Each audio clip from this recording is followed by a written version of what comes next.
Good morning and welcome to your Mississippi Coliseum. I love Hobnob. I love to be here. This is just a fun day. It's kind of a slow start getting started early in the morning, but by lunch this place will be packed out. It is a great thing, and I want to thank the Mississippi Economic Council for putting this on, for being here, and all the hard work that they do, because we all love to hobnob in politics that are in this room.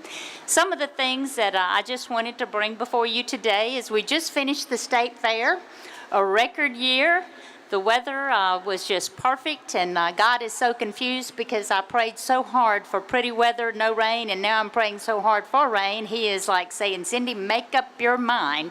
But it did provide for a great state fair. We had over 700,000 fairgoers for 12 days of this great production that we do. And one of the important things, as Commissioner of Agriculture, that really warms my heart, we had over 1,500 animals in these barns back here.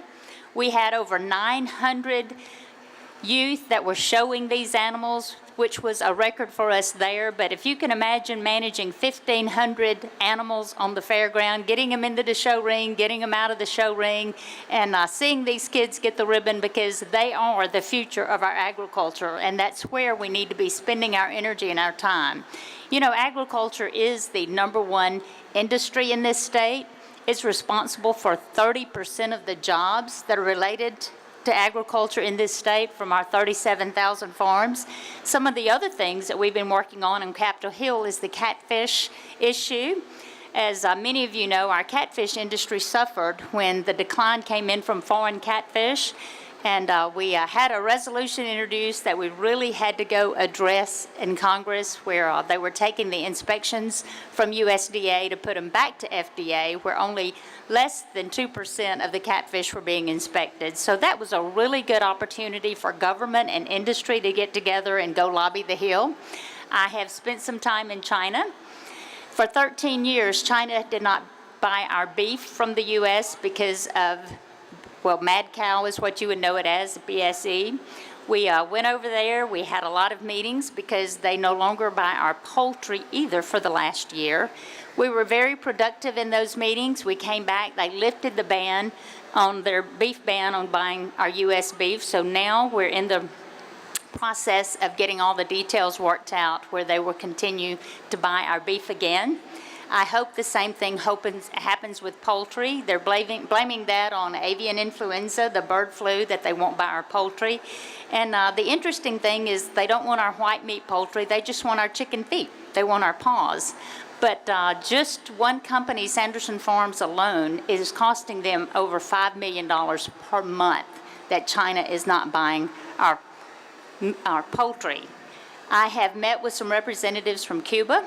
I am planning to go down there because, you know, when I was running for office, one of the things that I strongly put out there on the stump was to expand markets for our ranchers and farmers. I continue to try to do that every day. I think that that is an opportunity there that we need to pursue, and I certainly need to plan to make that 90-mile trip south of Miami, south of Florida, to see if we can't expand those markets. I think it only makes sense, and I'm really looking forward to some of those meetings that we can do that. I was reading a thing this morning about the economic impact that agriculture has. As I said before, it is the #1 industry in our state and is representative of over 30% of our jobs. But the farm revenues just in the southeast alone is nearly $40 billion. The farm revenue nationally, $400 billion. Think about that. A $400 billion impact nationally is what agriculture provides to our economic footprint. If you combined Google, Microsoft, Apple, and IBM, combined all of those, the revenues that they produce together, agriculture is right there with them.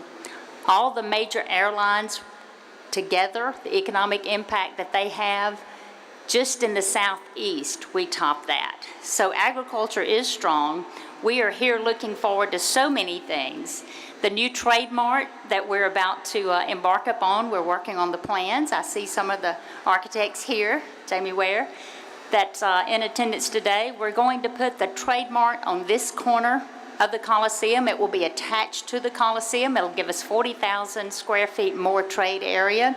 So if you notice out there now at the Trade Mart, they're putting up the big tent for Mistletoe Marketplace. Hopefully all of that will go away. We will have a Trade Mart that accommodates all of our shows here, because it is a really fun time in Mississippi. It's a promising time for agriculture. You know, we look at the commodities, we follow the markets, we look at the prices, and it's just every day that you get out there that you need to be a spokesman for the farmers and ranchers for this state, because there's a lot of things we may not do every day, but one thing for sure, we're going to eat every day, and we want that safe, affordable food on our tables. And thanks to the American farmer, we have that. Thanks for being here. Thanks for being so attentive, and I certainly hope you enjoy your day, and I certainly hope you enjoy your lunch. And always thank God first, and then thank a farmer. Appreciate you.